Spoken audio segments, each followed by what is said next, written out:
اب یہ آخری دو رکوع جو ہے سورہ مبارکہ کے، اس میں جو ایک نقشہ کھینچا گیا ہے وہ حضرت مسیح علیہ السلام اور ان کے ساتھ اللہ تعالیٰ کا ایک مخاطبہ اور مکالمہ قیامت کے دن کا، اور اس کے پس منظر میں یہ گویا کہ پوری ایک داستان ایک نئی شان سے سامنے آتی ہے۔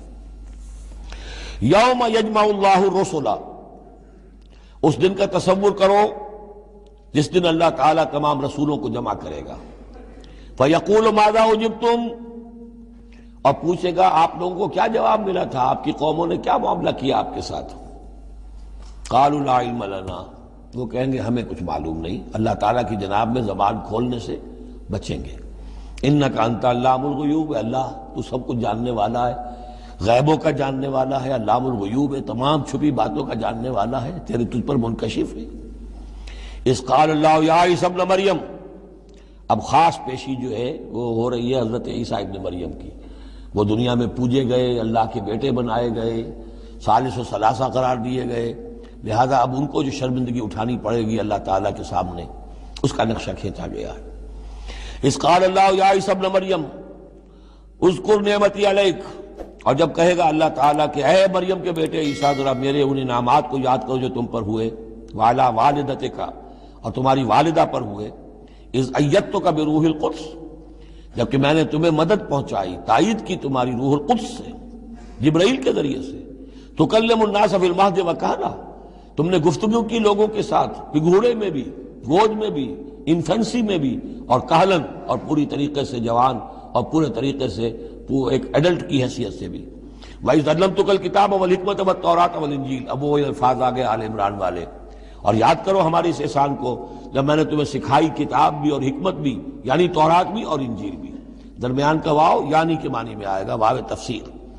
وَإِذْ تَخْلُقُ مِنَ الطِّينِ كَهَيْئَةِ الطَّيْرِ بِإِذْنِي، اور یاد کرو جب کہ تم بناتے تھے گارے سے پرندے کی ایک شکل میرے حکم سے، فَتَنفُخُ فِيهِ فَتَكُونُ طَيْرًا بِإِذْنِي، پھر تم اس میں پھونک مارتے تھے تو وہ ایک اڑتا ہوا پرندہ ہو جاتا تھا میرے حکم سے۔ وَتُبْرِئُ الْأَكْمَحَ وَالْأَبْرَصَ بِإِذْنِي، اور تم اچھا کر دیتے تھے مادرزاد اندھے کو بھی اور کوڑھی کو بھی میرے حکم سے۔ وَإِذْ تُخْرِجُ الْمَوْتَىٰ بِإِذْنِي، اور جب کہ تم مردے کو کھڑا کر دیتے تھے، چلنے والا بنا دیتے تھے، بِإِذْنِي، میرے حکم سے۔ وَإِذْ كَفَفْتُ بَنِي إِسْرَائِيلَ عَنْكَ، اور یاد کرو میرے اس احسان کو کہ میں نے بنی اسرائیل کے ہاتھ روک لیے تم سے، ان کے ہاتھ تم تک نہیں پہنچنے دیے۔ یہ وہی واقعہ ہو گیا کہ حضرت مسیح گرفتار نہیں ہوئے۔ حضرت مسیح کو عین اس وقت جب کہ وہ پولیس والے داخل ہوئے باغ میں، 4 فرشتے اترے ہیں اور لے کر آسمان پر چلے گئے۔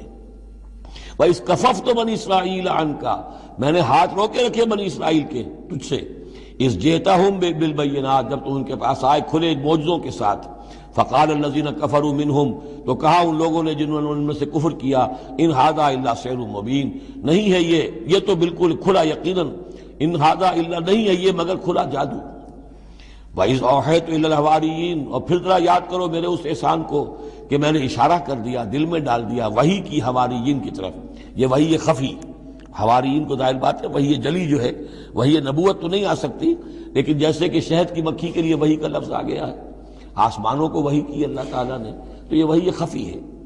وَإِذْ أَوْحَيْتُ إِلَى الْحَوَارِيِّينَ، اور جب میں نے اشارہ کیا، الہام کر دیا حواریین کو، ان آمنوا بی وبرسولی، ایمان لاؤ مجھ پر بھی اور میرے رسول پر بھی۔ قالوا آمنا واشہد باننا مسلمون، اور انہوں نے کہا کہ ہم ایمان لائے اور اے عیسیٰ آپ بھی گواہ رہیے کہ ہم اللہ کے فرما برداروں میں سے ہیں۔ اذ قال الحواریون، اور ذرا یاد کرو اس واقعے کو جب کہ حواریین نے یہ کہا، یا عیسی ابن مریم، اے عیسیٰ مریم کے بیٹے، هل تستطیع ربک، کیا آپ کے رب کو یہ قدرت حاصل ہے، ان ينزل علینا مائدۃ من السماء، کہ ہم پر آسمان سے ایک دسترخوان اتر آئے۔ قال اتقوا اللہ ان کنتم مؤمنین، تو عیسیٰ نے کہا کہ اللہ کا تقوی اختیار کرو اگر تم ایمان رکھتے ہو، ایسی دعائیں نہیں کرنی چاہیے، ایسے مطالبے نہیں کرنے چاہیے۔ قالوا نريد ان ناكل منها، انہوں نے کہا نہیں، ہم چاہتے ہیں کہ آسمان سے ایک خوان اترے اور اس میں ہمارے لیے غذا ہو اور ہم اس میں سے کھائیں۔ وَتَطْمَئِنَّ قُلُوبُنَا، اور ہمارے دل بالکل مطمئن ہو جائے۔ یعنی وہ ایسی بات ہو گئی جیسے حضرت ابراہیم نے کہا تھا ارنی کیف تحیی الموتی، اس طرح کا کوئی مشاہدہ وہ بھی مانگ رہے تھے۔ وَنَعْلَمَ اور ہمیں یہ معلوم ہو جائے پوری طریقے سے ان قد صدقتنا کہ آپ نے جو باتیں بھی ہم سے کہی ہیں بالکل سچی ہیں، کسی شک و شبے کی کوئی گنجائش نہیں، وَنَكُونَ عَلَيْهَا مِنَ الشَّاهِدِينَ اور ہم ان تمام باتوں پر پورے پورے گواہ بن جائیں، ہمیں وہ یقین کامل حاصل ہو جائے کہ پھر ہم آپ کی جانب سے جب تبلیغ کریں لوگوں کے اندر تو ہمارے اپنے دل میں کہیں کسی شک و شبے کا کوئی کانٹا چبھا ہوا باقی نہ رہ گیا ہو۔ قال عیسی ابن مریم تو اس پر حضرت عیسیٰ ابن مریم نے دعا کی، اللہم ربنا انزل علینا مائدۃ من السماء، اے اللہ، اے ہمارے رب، اتار دے ہم پر ایک دسترخوان، ایک خوان بھرا ہوا آسمان سے، تکون لنا عیدن وہ ہمارے لیے ایک عید بن جائے گا، جشن کی بات ہو جائے گی، آسمان سے خاص تیرے ہاں سے کھانا ہمارے لیے آئے، لأولنا وآخرنا ہمارے پہلوں کے لیے بھی پچھلوں کے لیے بھی، وآیۃ منک اور ایک نشانی بن جائے گی تیری جانب سے، وارزقنا اور ہمیں رزق عطا فرما، وانت خیر الرازقین اور یقیناً تو بہترین رزق دینے والا ہے۔ قال اللہ، اللہ نے جواباً ارشاد فرمایا، انی منزلها علیکم، ٹھیک میں نازل کر دوں گا وہ تم پر، فمن یکفر بعد منکم لیکن پھر اس کے بعد جو کوئی کفر کی روش اختیار کرے گا، فانی اعذبہ عذابا لا اعذبہ احدا من العالمین تو پھر اس کو میں وہ عذاب دوں گا جو تمام جہانوں میں کسی اور کو نہیں دوں گا۔ یعنی جب اس طرح کا خرق عادت کوئی چیز دکھا دی جائے، کھلا معجزہ، پھر رعایت نہیں ہوتی۔ چنانچہ قوموں کا معاملہ یہی تھا، قوم سمود نے مطالبہ کیا حضرت صالح علیہ السلام سے کہ ابھی اس چٹان میں سے ایک گابن جو اونٹنی برآمد ہو جانی چاہیے، وہ اونٹنی جو ہے برآمد ہو گئی، لیکن اب رعایت نہیں تھی۔ اب اگر ایمان نہیں لاؤ گے تو اب کہہ دیا گیا چند دن ہے تم بسو گے، اب اس کے بعد ختم ہو جاؤ گے۔ اس لیے کہ اس قسم کی نشانیاں دکھانے کے بعد پھر وہ رعایت نہیں رہتی، مہلت ختم ہو جاتی ہے۔ یہ بات بہت تفصیل سے آئے گی سورہ شعراء میں کہ اے نبی یہ جو آپ سے نشانیاں مانگ رہے ہیں اور ہم نہیں دکھا رہے، یہ ان کی خیر خواہی میں، اگر جس قسم کی نشانی یہ مانگ رہے ہیں وہ ہم دکھا دیں گے تو ان کی مہلت ابھی ہمیں ختم کرنی ہوگی، پھر ان کو مزید رعایت نہیں دی جا سکے گی۔ اور اس قسم کے معجزے دیکھ کر پہلے بھی کوئی ایمان نہیں لایا، نہ یہ لائیں گے۔ اندر جو فساد ہے نیت کا وہ کہاں انہیں ماننے دے گا۔ نہ قوم صالح نے مانا، حالانکہ ان کو اپنی نگاہوں کے سامنے انہوں نے ایسا معجزہ دیکھ لیا۔ حضرت عیسیٰ کے معجزوں کو یہودیوں نے نہیں مانا، جادو قرار دیا۔ تو معجزے سے ایمان تو کوئی لایا نہیں سوائے وہ جادوگر جو تھے حضرت موسیٰ علیہ السلام سے جن کا مقابلہ ہوا تھا۔ باقی یہ کہ عام قوم جو ہے، فرعون تو ایمان نہیں لایا، فرعون کے جو درباری ہیں وہ ایمان نہیں لائے۔ تو اس لیے یہ جو ہوتا ہے کہ اگر کوئی اس قسم کی نشانی دکھا دی جائے تو یہ اصل میں پھر لوگوں کے لیے اس اعتبار سے ان کے خلاف جا پڑتی ہے کہ ابھی اللہ کچھ اور مہلت دیتا، کچھ اور ڈھیل دیتا، کچھ اور لوگ سمجھ لیتے، کچھ اور لوگوں کو ایمان کی توفیق مل جاتی اور وہ سلسلہ بند ہو جاتا ہے۔ قال اللہ انی منزلها علیکم فمن یکفر بعد منکم، میں نازل تو کر دوں گا تم پر وہ، لیکن پھر اس کے بعد جو کوئی بھی تم میں سے کوئی کفر کی روش اختیار کرے گا، ناشکری کرے گا، فإنی اعذبہ عذابا لا اعذبہ احدا من العالمین تو پھر اس کو عذاب وہ دوں گا جو تمام جہانوں میں کسی اور کو نہیں دوں گا۔ وَإِذْ قَالَ اللَّهُ يَا عِيسَى ابْنَ مَرْيَمَ، اب یہ آخری ڈراپ سین ہے اس کا اور بہت سخت ہے یہ۔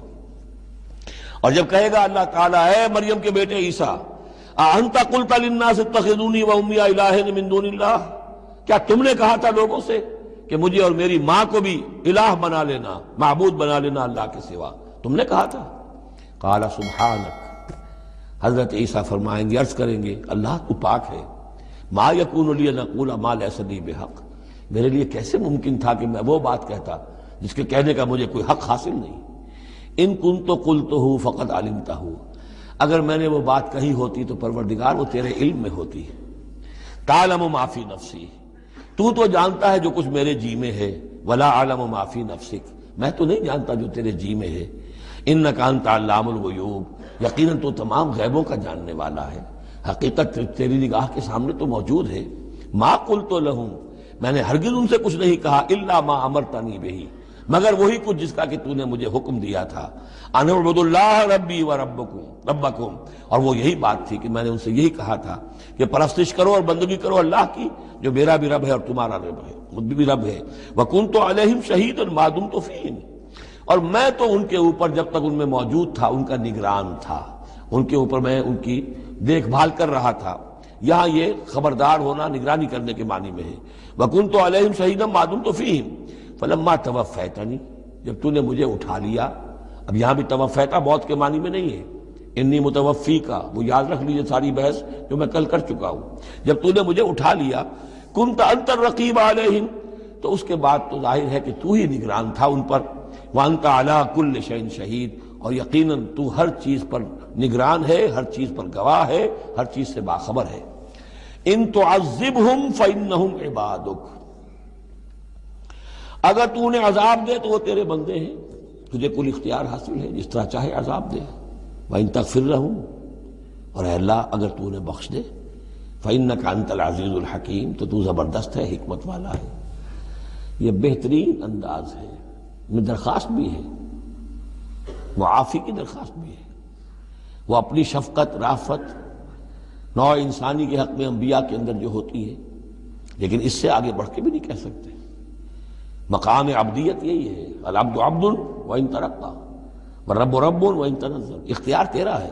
ان تعذبہم فانہم عبادک، اے اللہ تو اگر انہیں عذاب دے تو تیرے بندے ہیں، تیری مخلوق ہیں. وان تغفر لہم، اور اگر تو معاف فرمانا چاہے تو تجھ سے تو کوئی بات پرس نہیں کر سکتا، کوئی جواب طلبی نہیں کر سکتا کہ تو نے کیسے معاف کر دیا. وَإِن تَغْفِرْ لَهُمْ فَإِنَّكَ أَنْتَ الْعَزِيزُ الْحَكِيمُ، تجھے ہر اختیار حاصل ہے، تو زبردست ہے، حکمت والا ہے.